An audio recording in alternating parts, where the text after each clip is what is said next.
Hey everybody, welcome back to another episode of the Wedding Film School Show. Again, here joined in studio, Jason McCutcheon, my business partner, friend, and co-host. Yes. Jay, how we doing? Very good. And today's episode is brought to you by Second Society. Head over to secondsociety.io and you can get second shooters. You could become a second shooter if you want. You could become a third shooter maybe even a first shooter. Who knows what the person wants to hire you to shoot. You could do it by signing up for Second Society or get someone to do it for you by going there. And we know in our industry, it's a bit of a hard time. It can be tricky to find reliable people who have good experience, and you can look at their work. You can do all this stuff. And of course, you can see if they are referred or well reviewed by others. And it's just a needed thing. So head over secondsociety.io and do those things that I mentioned. Jay, what speed do you think most people listen to our podcast at? Is it 1x speed, 1.5? Like, where I think that most people listen to things at 1. I think rabid podcasters are all 2x. Yeah. I'm not a rabid podcaster, so I would never listen to a podcast at 2. Man, I don't know if we talk fast or slow. I feel like I talk fast, but usually I hear it back and I'm like, I have this like slow drawl. You talk wicked slow. Yeah. I talk fast. Yeah. So it's a weird thing. Like I'm like a. They probably have to listen to it at like maybe 1.25. That's what I would guess. I would say no idea. Respond in the comments below, guys. What speed do you listen to our podcast? Yeah. Anyways, today we have a great topic that we've been fleshing out a little bit ourselves, and just like what's important to our different brands, and that's the idea of editorial style shooting versus documentarian style wedding filmmaking. And so we're going to dive into the differences between the two. And if you're a beginner or if you are a veteran wedding filmmaker, maybe some things that you can add to your repertoire, or if you're just starting out, what your approach maybe should be. I think the concept that we talk about today will hopefully help you flesh out the pros and cons there. So Jay, why don't we kind of first just describe the two different styles. And then, also I think it's important to mention, there's also a little bit of flex. There's a little bit of a spectrum in between. Sure. Able to do both, I would think it's like all things, most people, maybe not no one, but no one really finds themselves directly on one side or the other. Yeah. But so just describe editorial style shooting first. I would say editorial, if you don't know, it's based off magazines, basically. Fashion, shooting models. And what was the point of the model? The point of the model is to sell something. Like, of course, there are people who just like shoot at portraiture, and it's just like people are the product, like just whatever. But most of the time, it's like, oh, they're showing off a dress, or they're, and you want them to look as beautiful as possible, and they're professional models. But I think in weddings, to me, editorial typically means like the presence of the camera with the subject is a known thing. Like most of what you're shooting, a lot of what you're shooting, at least a lot of what you're showing, is posed. The person's doing it for your camera. Versus, in my opinion, documentary style is your camera is there documenting what is happening. If it's a pose, fine. But a lot of times it's about what you try to curate as you're shooting, which is like, I would say it this way. Whatever one that if you didn't have it, you couldn't make a film, that's the type of filmmaker you are. Like if you have a 4-minute film or a highlight and you're like, oh my God, I got nobody gave me like blue steel at the camera. My film is ruined. Versus like, oh, all I have is these dumb portraits. I don't have any real moments, or like, I think like, obviously it's weddings, so you have to have real moments, I think, right? I would think so. But in general, I think that's just, especially with the way that we shoot, I feel very strongly that documenting is pretty important. I would say also just with what we shoot, which is weddings, like the actual, there's like a moral side to it, I think. There's like substantive, like what is the value of what we do to the human race, kind of, and like documenting people and making covenants and having families beginning and relationships and people's humanity, I think is a net positive for the world. I don't really think it makes the world a better place to shoot people's vanity. Well, yeah. To backtrack on editorial stuff a little bit, like I think a huge component of editorial stuff is just having complete control Yes. over the set, right? And when you're shooting, maybe you have that. In a lot of cases, I don't think you do have that, or you have to create that space, right? You have to like create the elbow room of like, if I'm going to create what I create because I'm Jason McCutcheon or Jared Haskell or have this brand who people know me as the editorial person, you have to carve it out, set the expectations pretty early to make sure that you have that space, or be willing to have fights with the photographer and the planner and everyone else who's involved who wants the couple's time on the wedding day. But the reward is make sure you very, very well coach your couples about what to expect. Right. That I think is the biggest thing. The reward for doing that is very high. Beauty. Because you have beautiful imagery that people love. And at the end of the day, editorial is all about sales, right? It's about selling, usually selling a product. Selling a product. We always call it like editorial sales, perfume commercials, right? There's no substance to it necessarily. Maybe there's some representation. Well, I remember, I say that, I don't know if they're still like this, but when I was a kid, right, I remember all these perfume commercials that have like a celebrity or some model, and they'd be like laying down and like water would splash on their face. And it's exactly like that Zoolander thing where he's like, water is the essence of wetness. And yeah. Like, or whatever he says. And you're like, what is this? Yeah. What am I watching? But ultimately you're just like, it's pretty. And it works apparently, like you remember those Elizabeth Taylor perfume commercials or whatever, and she would like at the end be like Liz by Diamonds or something. I think a lot of it sold a product, right?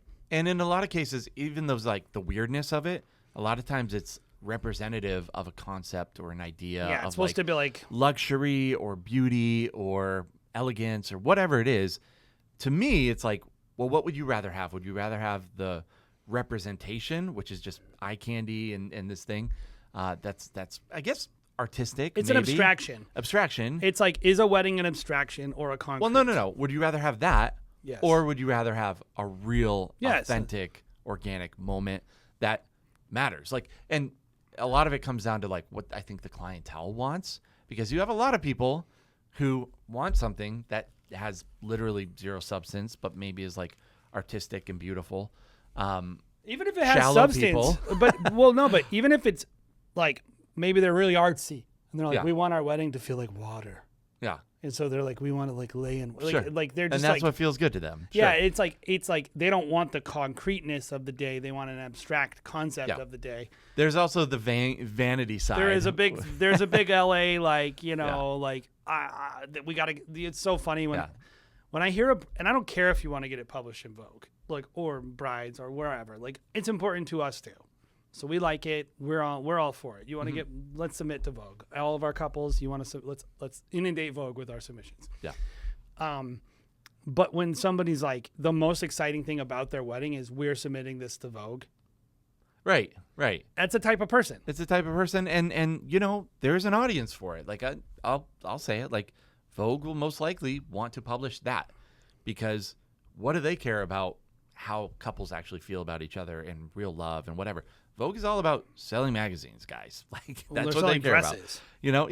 Yeah. So they're about their sponsors. The unfortunate thing about this whole conversation, very clearly, I'm very biased towards like I like the way that we film, which is like much more documentarian, because I think it's authentic and real, and that's the direction most of people are going anyways. When you're done saying this, I'm going to tell you why I think you like it.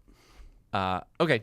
But I think when it's unfortunate that most filmmakers want to go this like artistic editorial style way, because it's like actually getting away from something that I think is real and true and like honest, actually, which is romance and family, and like these are the things that I think just don't go out of style. Like Vogue and editorial style shooting, you see it is kind of going out of style in favor of Instagram, TikTok-y, content creator. Even look at the Bezos wedding. Stuff. How many celebrities are like, ew, even about the Bezos wedding? Who did Bezos hire as a wedding filmmaker? I don't think, did he hire anyone? I don't think he hired anyone. You know why? Because there's a million paparazzi people. there. Yeah, why would he doing it. bother? Why does he bother? He doesn't care about an No, artistic I'm going to tell you wedding guys why I think Jared likes this. And it's not a good reason. Jared is very empathetic. He's very emotional. He's also a little bit of a people pleaser and good at sales. And Jared reads a room very well. And Jared is smart enough to know. And if you guys just take the L or take the W when you can take the W. If someone else can learn something for you, just take it. When Jared walks into a room and he's with this person, he can sense they don't want me to interrupt them. If everyone, because this is what I think about you, Jared. If every couple we met, if you got a sense that they wanted us to do what you don't currently want to do, you would start to want to do it. Yeah. Because you would be saying, well, couples really want this. Sure. And I really think this is why we've arrived at the decision we've arrived at. So this is not to say what style is better or worse. It's to say, like, there's a bit of a financial reason, but also a human reason, which is we've been to enough weddings to get a sense of what someone wants and what's the vibe is. And we've been to enough weddings where, like, the dad has I'm doing 2 straight weddings where Alzheimer's is involved. These days are going to be unpredictable. And what they're sensitive about is, like, their dad or mom's, like, dementia, or, like, and some people are like, show everything, and some people are, oh, hide it. And we've done people where their weddings, like, the mom's on the deathbed, and they're like, there's a lot of things happening at weddings, high emotion, and the more I try to insert myself into that, the more I am affecting the day in a possibly negative way. Mm-hmm. And I think for Jared, and I know for me too, like, in us, it's not that we don't like directing people. We love shooting editorial and corporate work. We do it. We work with models. We do a great job. You can look at some of our stuff where we have models, and we can prove it to you. But we've done enough weddings to know that the people involved, the days are unpredictable. And not only that, like, read a room, and, like, if someone's, like, having a dance party with their bridesmaids, I would rather let them have that moment than stop that in the middle of it and say, hey, guys, could you all face me now? Yeah. You just ruined that. Mm-hmm. Like, you ruined that moment. Yep. They have a first look. It suddenly goes from this real moment to being like, okay, we have to put on a face and make sure that we're performing, right? Yeah. Like, I'm And not that's saying I too wouldn't. bad. Yeah, I'm not saying, Because like, it's never the same. no. You can always tell, too. The couple can tell. Any viewer can tell. Like, you can tell a real moment from a fake moment a mile away. Especially Well, with I'm people thinking who aren't about talent. like those bridesmaids thinking, like, ugh, I hope I would never hire those people. I don't want them to do that at my wedding. Yeah, seriously. You know? And, like, I'm not saying, like, oh, the bridesmaids dance, they do the champagne pour, they do a bad cheers. Mm-hmm. I might say, hey, guys, can you do that one more time? That's one thing. It's like you take a little, like, little asks here and there, Yeah. or, like, but, like, I'm reading the room, I'm determining, like, they're celebrating right now. People don't mind doing cheers twice. That doesn't affect anyone. Yep. But if you literally stopped them in the middle of their cheers or curated every moment throughout the day, it's like, I'm not getting anything out of these people that they would have naturally done. Yeah. And I think that's why Jared and myself have kind of landed on the style we have, which is we've been to enough weddings to know that we don't want people to not be themselves. Mm-hmm. And they don't want us to make them not be themselves. Yeah. And there are some people that are extremely uncomfortable with it. I mean, I can't tell you how many people, and I'm talking to hundreds of people every year on consultations, like probably 500 consultations a year is how many I'm doing, roughly. Yeah. Maybe 400, somewhere around there. Give or take. A lot more than probably most, which is, fine. I think the majority, when I tell them this is what we do and how we try to interact, they're like, that's exactly what we're looking for. Versus, I don't think I've ever had someone say, oh, we're looking for someone who's more editorial style. I don't think I've had one person say that to me. I have never had a person say that. I've had people who I can tell it's important to them, but it is authentic to them. This is the key thing, is, like, every time, like, I try to look at a bride's Instagram come shooting. Can't always, but sometimes. You can tell just by looking at how they present themselves, how they want to be covered. Sure. And like most people, most of our couples are like down on Cape, and they're just on the boat with their friends, or they 27 pictures. I would say majority of the women we shoot, it's 50% dog photos. You know, things like that just are important to them. It's like, it's not like family selfie, anniversary dinners, like them out with their girlfriends wearing almost no clothes. Like that, we don't have a lot of those people. Yeah. And if you look and you see that they are, you know, like, okay, this is authentic to them. Like I'm their cell phone for the day. So I don't feel that that's even really that out of the ordinary for anybody, because I'm still not doing what I would do. Right. I'm doing what they want.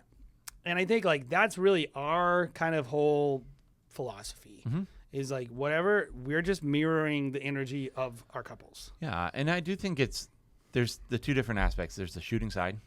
Are you doing editorial style shooting versus documentarian type shooting? And then there's also the editing style. Like, are you doing editorial style shooting or editing or documentary style editing? Like, I view our editing as almost a little bit more editorial. I would style. say our editing, it's curated. It's like we're presenting the couple in their most idealized version of themselves. And versus someone like, I love Tristan from Astoria Weddings. Like, his is a little bit more, he's documenting, but he's also doing a little bit of like editorial style shooting where it's like Wes Anderson-y, you know, like setting some stuff up and doing, you know, grabs. And then in post, it's almost like full documentarian. Like, it's like he's not trying to like do all this posy kind of stuff. We're a little bit more curated. I would say that like that's like kind of stuff. To me, the modern luxury thing is documentary style coverage, editorial style editing. Yes. That's what your high-end filmmakers are doing. Because everything is polished. Nobody wants to be seen and they're not best light. Everyone wants to be seen as beautiful, but they also don't want to have to. One way to say editorial would be, how much are you asking a couple to directly participate in the creation of their film? We ask them to participate very little, but we still try to create a very polished product. That's our style. And like you might find yourself in all different ranges of that. One thing I will say, while we're just not to gloss over something, reality TV style filmmaking is not documentary. Yeah. It is the most ugly stepchild of wedding filmmaking. It is not editorial either. It is just its own thing. I have no shade towards the people who are doing it. I don't care if you're selling and you're making money and people want it, whatever. But I will say to people who are listening, if you think, I remember someone saying, hey, do you think Justin Porter is going to take over the industry? People are going to want, and I was like, no. No, and it's not like Justin Porter does his own Justin Porter thing. It lives and dies with him, guys. If you want to do Justin Porter, good luck. You'll have whole the shortest career of all time. Yeah, Justin Porter is selling Justin Porter. Yes. And if people want that, and there's a small amount of couples that want that, and I'm sure whatever, they're mostly all going to be met by Justin Porter. Or maybe a small handful of people who are going to be asking for like a reality style thing. I don't really view that as a valid industry path. I think reality TV shows are going out of style. Why would you want to do a style that's going out of style? Like, people don't like watching reality TV anymore. Well, and also maybe they do, but also I don't think maybe they do, but they don't. They don't want to participate in it though. No, on a it's wedding. It's the opposite of it's neither elegant or authentic. Yeah, it takes so much more than even editorial style shooting. Like, so when people are like, "Oh, documentary style," I'm like, what do you like? Clearly, don't know what you're talking about. Like, if you're defining Justin Porter's style of like reality TV show shooting, which is not documentary at all. Like, it's actually the most scripted thing you could ever do. Forget about the script, though. It's like, in order to produce that, everyone is wearing a mic with time code. You have a bunch of people walking around with steady cams. You're interviewing people. You're lighting the set. You have headsets. Yes. Like, you are basically just making a television product. Yep.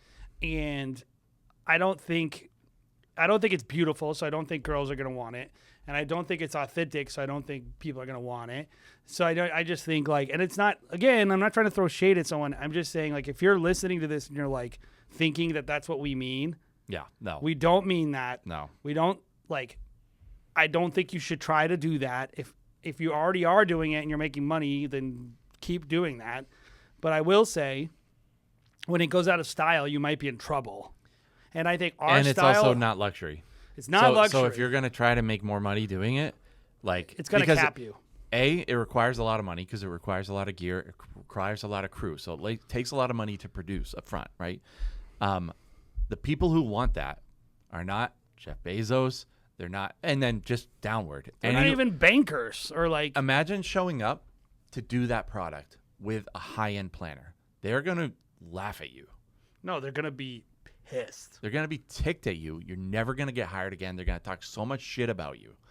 This videographer showed up and he did this. I've heard and people this and this. You won't work in that crowd. Ever. I have heard people, planners, crap talk people for wearing steady cams. Yes. Not even doing anything else but wearing a steady cam. Right. Like high end Good luxury luck, guys. luxury photo and video, like photos and planners don't want your presence to be that big on the wedding day. Yep. And most couples don't either. Yeah. And like we're just telling you, we sell a lot of weddings, and one of the reasons we sell them is we're easy to work with, and we have a small footprint, and we make minimal impact on the day. Yep. And I think to us, that's really the essence of shooting documentary style is minimal impact. Like on the day, like it's even why when I tell couples like, hey, I leave 30 minutes, I get to the ceremony 30 minutes early. The reason is I don't want guests to see me setting my tripods up to the best of my ability. I'm not going to freak about it if it happens, but I don't even want the guests to know that I'm there. Right. Because I want everyone there to be fully immersed. Yep. And I think like this is why we sell what we sell and why we do what we do. And if you look at our films and like, you know what I want to encourage you to do? If you're listening to this show, go look at our work. Tell me if you think it looks bad. If you think it looks bad and not editorial enough and not beautiful enough, and we don't have good shots of couples and doing things, I mean, I don't think you're full of it, but I don't think you would look at that and think that. I think you would look at it and be like, oh, that's pretty. Mm-hmm. We just did one with Tara Gerard, and it popping off. It's doing really well, and she's like an amazing planner. And this is the other side about documentary is like you're working with great artists. Yeah. You don't need to be the only artist. Mm-hmm. You just have to show their work. Mm-hmm. Great florists, great photographers who know how to pose, great planners who know how to create experiences for couples.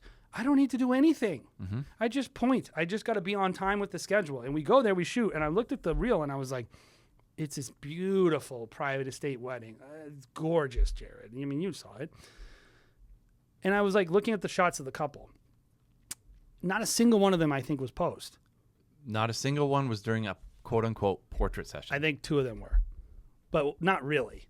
There was like the shot of the girl standing with her, like the bride standing with a little girl. Okay. I'm assuming that the couple said, like the photographer said, oh, go stand with her. Sure.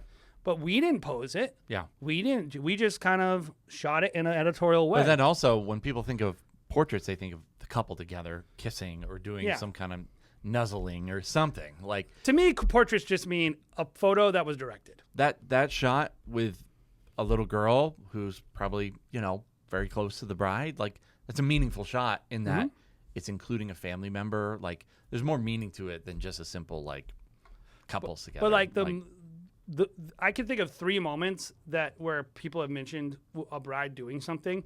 I remember one where it was for Hannah. Do you remember? Hannah, Always Yours. We shot her wedding. Oh yeah. And Hannah Pond is it Pond now? Pond. Yeah. Yeah, I don't remember what her original name was, but Hannah is there and she's on the dance floor. She looks at someone and goes like, she's like to her friend or something. Mm-hmm.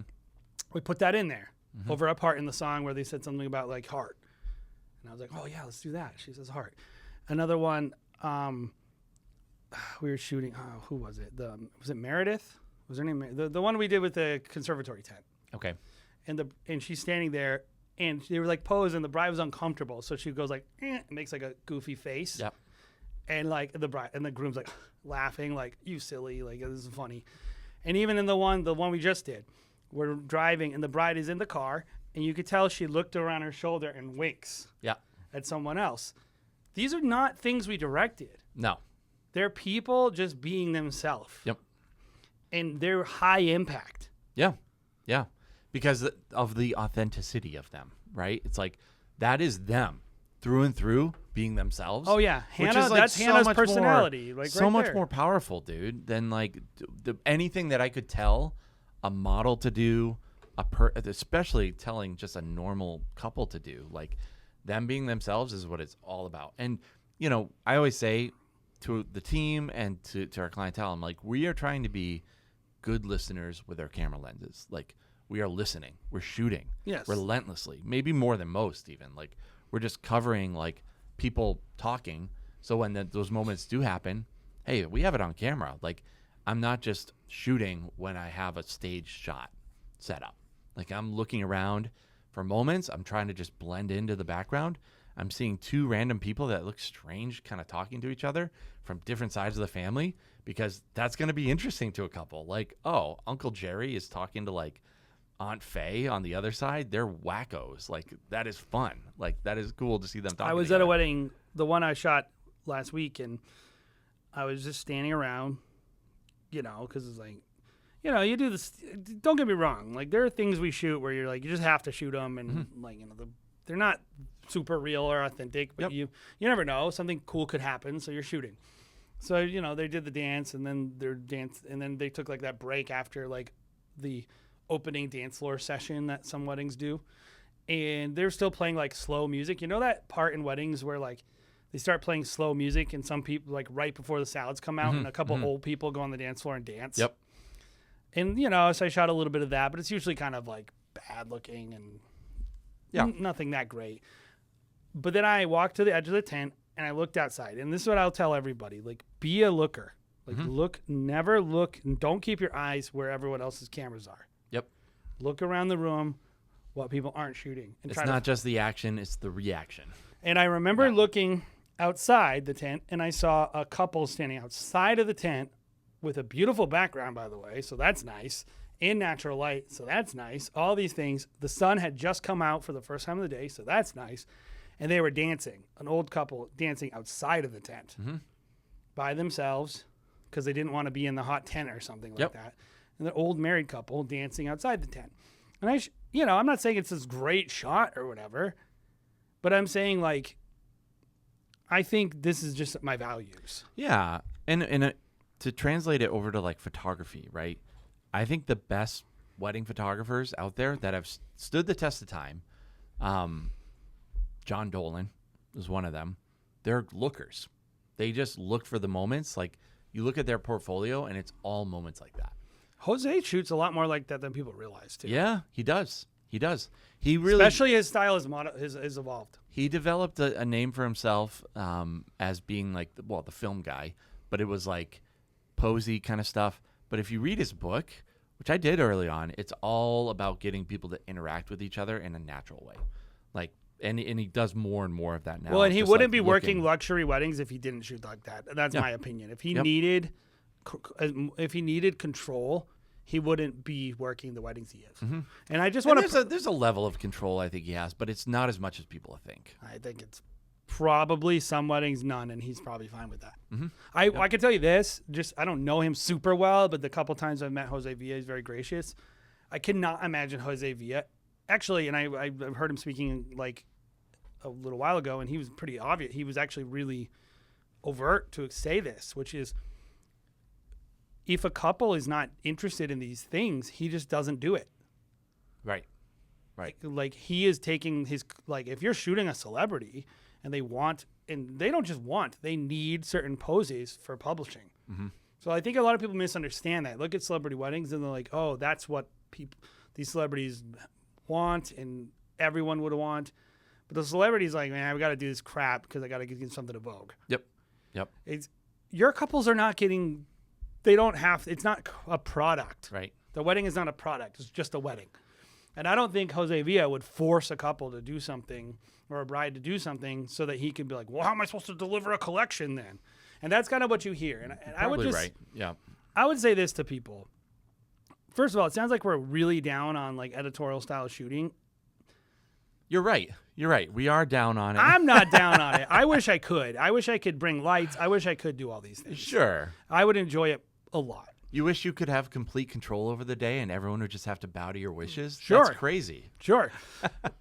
I'm not saying, like, I don't care. I don't think it's bad to like, do something a little more stylized or whatever. Yeah. We just choose not to do it because it doesn't work. And what I think we're really saying is, like, if you want to, like, if you're listening to this and you're new in the industry, don't fall for the smoke show. It's all smoke and mirrors. Don't assume that a lot of people have this massive control and that's how they got those shots either. Because a lot of people got those shots just because they're good. Right. And they listen and they're attentive. I think that's a little bit of the lie. If you're like a newer filmmaker and you're listening to this podcast, you're like, I want to elevate, I want to do better. Just understand the way that you get better and is by getting more work and getting better work and gradually working your way up. And that doesn't happen necessarily by having complete control of the day. Anything that reduces trust with industry partners is why you won't elevate. Yeah. You get trust from industry partners by just being easy to work with and by creating good you still have to create a good product. That's like goes without saying. But I think there's a lie of like, oh, that person became who they are because of all their elopement work or whatever. Like, and there are certain people that are like that, but certain people that are working in elopements, they do have complete control. That I think that's the appeal of like elopement stuff. But just know, like, those people are hired really to only do elopements. Like, if you're an elopement person and you made your name on that, I don't see a lot of those people translating over into luxury weddings, high-end weddings even. They do a very specific niche thing. Yeah, right? and maybe you have a niche. That's why I was trying to be clear. Like, if you're listening to this and you are very editorial and you make a living on it, and that's what your couples expect, then you probably got to keep doing that. You know, that's your brand. Sure. And that's what you know. Yep. And honestly, I have no problem with that. I think what we're talking about weddings, right? We're talking about like the wedding world. We're talking about like production and events. Yes. Like the majority of and weddings also, out there. I think we're saying something which I think have earned the right to say, which is most people don't want that. Mm-hmm. As much as all these magazines try to say like, oh, the micro wedding and the elopements, okay, well, let's talk about micro weddings. They're coming back, and I'm like, no, they're not. Bullshit. They're not coming back. It's a lie. It's not true. Don't base your business around it. Don't try to create an editorial style brand just because you won't be able to survive as just an elopement wedding videographer. What are those people? Unless you're like one or two people. Yeah. Magazines are all about just having to say something different all the time so they have a reason to publish a new episode, new magazine. It's a lie. It doesn't exist. A new blog, a new whatever. Like, you don't need that stuff. Mm-hmm. And this is just my philosophy. Yeah. They've been saying this for 5 years now, dude. I saw a magazine article about it recently, and I'm like, these people are full of crap. Do these people even know anything about weddings? No. They don't. No, like Brides Magazine, I'm not convinced those people know anything about weddings. No. Like Martha's Weddings, these people know nothing. Like, I wish we could shoot these people into the moon. Like, they're the worst. They're destroying our, like, profession. They're a net negative at this point. Yeah. Because here's the deal. We don't need him. No one needs you people. Like, brides don't need you. We don't need you. We can self-publish on Instagram. Yeah. Like, you guys can go just shut your mouth. Go talk to David's Bridal. Like, whatever. Like, that. The only people that need those magazines are David's Bridal. Yeah. Or Vera Wang. Or these companies that need somebody to advertise with. Yeah. But the second people realize, and even those companies are like, we can literally have New York Fashion Week and hire Payne Frank to shoot for us.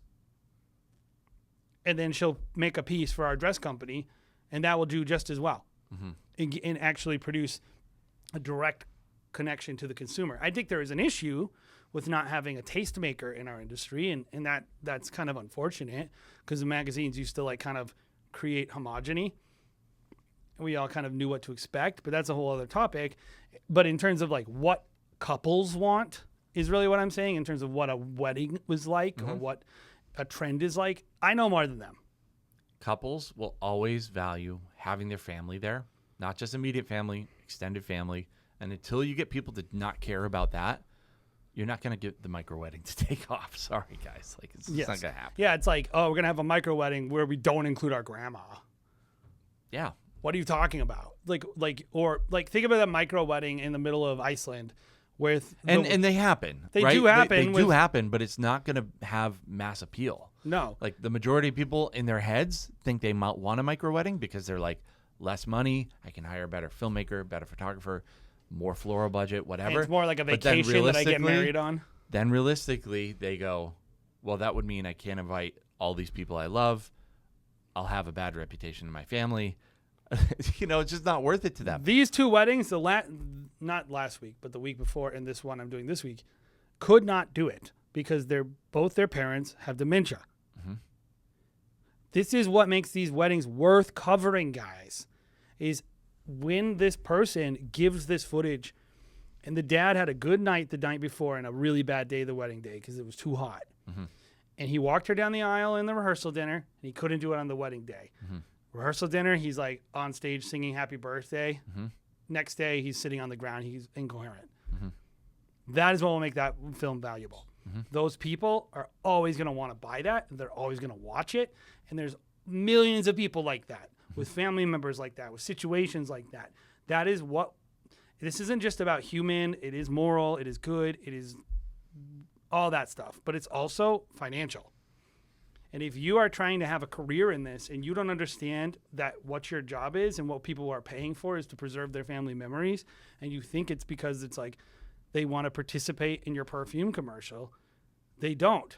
That is not a viable financial thing to find enough brides who don't have a good relationship with their family or don't care about them, don't care if they're happy, and want to pose and be sexy on camera on their wedding day. Mm-hmm. Yeah. There's just not enough of those people. My question would just be like, at the end of the day, is that really the person you want to be working with? All you authentic people out there, like, is that really the person? Like, everyone's like, the right client. What's your ideal client? Is that client your ideal client? A person like that's so vain. But maybe it is. There's still not enough. Maybe it is. But the thing is, there's still not enough of them. But like, right, totally. But like, all the people that are like, oh, I'm in it for like all these reasons, like high-minded reasons. It's like, that's your ideal client then. The Miami person who just wants shots of themselves and they don't care about their family.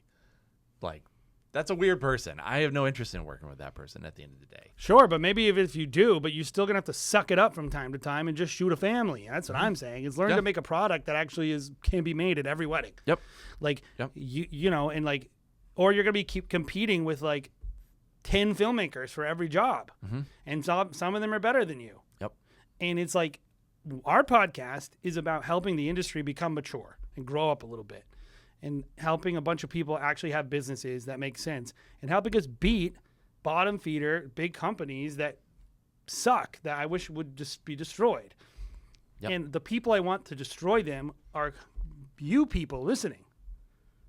You're our army. You're I want wedding filmmaking to be seen as a must-have at every wedding. Mm-hmm. If we don't change this about how we can approach wedding days, we will not become a staple.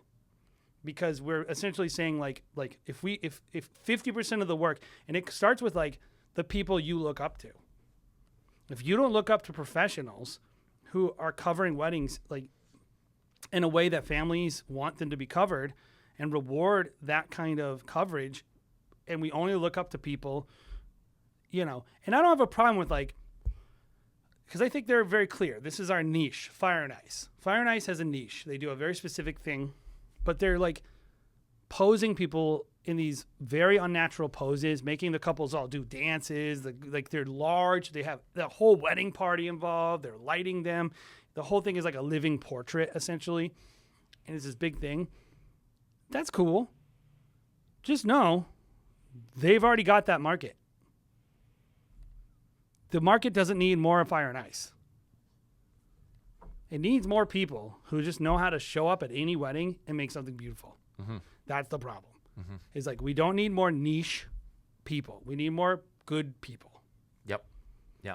Yeah, because even you think about someone like them who are doing something very unique, and, it's not my They do cup of other tea. stuff too, by the way. That's not the only part of what they do. It's very cool for wedding filmmakers to look at. It hasn't translated to couples wanting it more. No. Have you ever asked a couple, said, "Oh, can you do this fire and ice thing"? Has I've never had a couple be like, "Hey, we saw this one videographer who did this really unique thing. Can you do that?" It just About doesn't- anything. Have you doesn't ever had a couple translate. ever ask you about that? No, about the only anything? time people have said, shown us other work is when they're like, "Hey, we saw this film. Can you do a film like that?" And I'm always like, "Have you seen our work? Our work is better than theirs." Like, but they just like that film, and they're like, "Can it be like that?" It's not because of any specific style choice or music choice, like whatever. It's just because they liked the film. They're like, "Can you do something like that?" I'm like, "Well, Or a we'll song do it. in the film. We'll or- do it like our way of that, I guess. Like, it's just the same stuff, voiceover, like, same ingredients." I just saw a film, Jared, where this girl was rolling around in her underwear. Could you film me rolling around in my underwear too? Like no one, No. like oh, I really love the eye contact that bride made. Yeah. With the camera. Can I make some of that eye contact? Yeah, Like what you do here all the time is like, you know what though? One person did say Sharon's work one time, and I was like, I can't do that. I can't do Sharon's work. I'm not gonna pretend like I'm gonna make a film. I'll do it like ours is. there's big value, by the way, if you're listening to this and you believe in yourself and you are really good. Yep. There's a huge value in carving your own path Sure. in the industry, and so like I'm not. So saying, everyone listening is gonna imagine that being them, and they're Of gonna course. go out and they're gonna try to create a niche, and it's not gonna work. Exactly. Exactly. Like I'm just saying in general, if I was to like sit down with my son and say, "Son, you want to be a filmmaker? Here's my advice to you. Make something that most people want." Yes. It's not that complicated. Yeah. Yeah. And here's the other aspect is like when you are creating something that most people want, it then gives you the opportunity to branch out more. I would say start simple. Start with something being easy to work with, get out there, and then you can say like, "Hey, this is my thing." It's much easier to do it that way than starting off, getting people to buy into your weird artistic thing, and then producing it and being like, having other people be like, see it, first of all, get it in front of people, and then having people be like, "I want that for my wedding film." Like, I think that's a much harder path. So if you're just, I mean, if you starting don't need to out, make like, any money and you just don't care and it's just a side gig, I mean, whatever. But like in general, like I can promise you, if you just make something most people want in a skillful way, that you will have takers. yeah, Like, and I would say, like, if you're looking to tweak, I would say like tweak in the edit. yeah. The last thing I would say is like, I think most people think of like documentarian style wedding films almost like as a total sellout, right? Like, Or just not at all, but yeah. I think so. I think people see editorial as elevated, like going after your style. I think they or definitely whatever. think editorial is more luxury. Maybe, I think like most people who don't really Yeah, know the probably. luxury industry are like, oh, luxury films. It's like right? editorial. And Right. Anyway, yeah. They think of documenting as like, oh, you do that way because you don't know how to pose or something. I think they just think documentary is handheld. I think that's what like if you were to Eh, or in lots of audio. maybe. That's what I think. Editorial though is a lot of handheld. Like, so Well, what they are don't know talking any, about? but they don't know anything. Yeah. Like that's my point. Is like I know. most people don't know anything. But, anyway. But they think of it as elevated because it's working with a couple. It takes more. It takes more of the artist more skill. in their mind, more skill to make something that's very modelly editorial style. I think it's actually way harder to find good documentarian moments. Like, it's easier to just stay in the background and snipe, right? Like, to just shoot whatever. But being able to find the moments and then cull through it and use them effectively in a film, I think that's a lot harder. I think the very hardest thing, and I want to toot our own horn a little bit, because I think we're exceptionally good wedding filmmakers, because I think we have found a way to make something beautiful and editorially viable without having a huge presence on the wedding day, and that is the most skilled filmmakers to me. Now, as I'm more mature in how I watch films, I will watch a film all the time, and people are like, "You're just sour grapes," and I'm like, "No, I'm not." And I'll watch a film, and I'm like, "That's not a real wedding. I would never be able to get away with that, or I would never do that." And it's like, yeah, you want to get a good shot, stand directly in front of the couple in the middle of the ceremony. That'll be a great shot. Yeah. I would never do it. Right. I would never do that. I don't want to be perceived that way. Right. I don't want the couple to feel that way. I know the best filmmakers to me now are people that, the reason why I always bring up LaRev is because I've watched Lindsay and Cherish in action, and I've seen their films, and I know they get to do some kind of interesting stuff now where they're working with couples ahead of time and certain things. But in general, on a wedding day, they can make a great film just by showing up. Those are the best filmmakers. Whatever's happening, they're going to make it beautiful. They're going to make it feel high-end and luxurious no matter what. Yep. Even if it's a golf course or a backyard wedding. Yep. And I think that is what we should all be striving for, is to be able to make something beautiful for our couples no matter what. And if there's a limiting factor, I think you have a limiting, I think your filmmaking needs to develop and grow. And if you can't make a good film without good editorial content, I think that's a bad business thing for you, but it's also a lack of skill. That's my opinion. Yeah. Yeah. And I would agree. I would agree with you that just because posing is not the hardest thing you could do on a wedding day. To be honest, the hardest thing you could do is capture any of the events at a wedding day in a beautiful way. Ceremonies, toasts, dances, that is the hardest thing. I think it's very hard to get people to act like themselves on a really stressful day. Giving them permission to let go and just be themselves, and then capturing that on camera, and then using that asset in a way in a wedding film. That's hard to do. Schedule. Because it's a weird thing. A wedding day, stressful. There's all these things It's so intense. there's angst to it. So how do you make people feel relaxed and be like, oh, we can do this? I think we do play a part there. We're not in complete control there, obviously, of people's emotions. But then also, you have your camera there, which is another layer of anxiety that can bring on the day. But making people feel like they can be themselves, even though you have a camera around.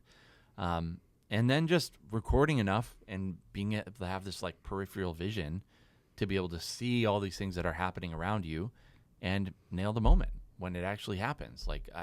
I just think it's actually very hard. It doesn't get nearly as much credit as it should. Our style of filmmaking is if we're doing something editorial, we try to set up a moment for them to walk into. Have the right amount of coverage for them, the right angles, everything is so it looks editorial, but in reality, it was just happening. That to me is the highest level of skill in wedding filmmaking. Yep. And a lot of it comes down to anticipation, and organization and leadership and team management. And who's going to be doing what at what times, how it's going to play out, how people are going to be feeling when it does play out. There's a lot of preemptive setup that you have to do, and it's just it's difficult. You have to be 2 steps ahead. Photographers just react to a lot. They're hey, this is happening. That's why they don't care when they show up to ceremonies. Yeah, they show up literally when the thing needs to happen. They'll always say pull up their camera. well, they're not going to start without me. I'll be with the bride. We have to do setup of audio. We have to do setup of multiple camera angles because we have to continually be recording of the whole ceremony. So there's a lot more that goes into it, and yeah, it's difficult. So if you listen to that episode and you want to do editorial, and you're already doing it and you're making money, great. But if you're frustrated, maybe that's a reason why. Yes. And I would say everyone should try to find a way to make a film without good portraits. You need to. That is a necessary skill every wedding filmmaker needs to develop. Is making films with just what happened. Right. And then maybe if I was to build my skill set in an order, it might be working on portraits later. Maybe that's the thing you start developing. But the first thing I would try to work on is how do I A, capture the events of the day, B, capture the in-between moments, C, portraits. I would work in the exact opposite order. Yeah. For a lot of reasons, mainly because, the photographer is already kind of directing people and you can kind of just snipe when they're working with them. So it's get that stuff. You get that stuff either way. even without giving direct direction to your camera. But then also, like, when you're doing lower tier weddings and you're first starting out, you're doing, barn weddings and country club weddings, and just like, the people are going to give you more time because they're spending a lot more of their budget on you, and you're going to get more time. Yeah, to and kind I of think practice, that's a big good. issue people run into is like when you start your career, you'll have a lot of time. If you think it's always going to be like that, Yep. the in my experience and with the people I know, with a few exceptions, that time gets shorter and shorter and shorter. Yep. As you move up, you're not going to get the same window. You're not going to be invited into the room with the groom and groomsmen potentially to get those kind of shots. They might just say no, or they might not even be getting ready together. Like, that's a thing I've noticed a lot. I've noticed, like, guys are like, why do I have to have all my guys in my hotel room with me? That's weird. Like, you have to be ready for that. I also find high-end weddings have smaller wedding parties. Yeah, totally. So it's like, the point is like, I'm not dependent on what my couple does to make a good film. Mm-hmm. And that's just from somewhat my own benefit, but also the benefit of the couple. Mm-hmm. So. Yep. So, well, guys, hopefully this has been informative and discussion. You could hopefully it's hurt you a little. Pass on to your Your wedding emotions. videographer friends and have conversations with them. A couple ways that you can check out what we're doing here at Wedding Film School. One is find us on YouTube, Wedding Film School. You can also find one of our other 3 channels that we have, the Wedding Film School Show, which you can find our podcast, which you're listening to right now. Also, Wedding Film 101. That is also us, where we are creating videos for beginners to learn how to film weddings. The Facebook group, Wedding Film School, is a great place where you can get connected with the community and ask questions and make friends. So other than that, guys, hopefully you have a great week filming weddings. Good luck out there, and we'll see you next week here on the Wedding Film School Show.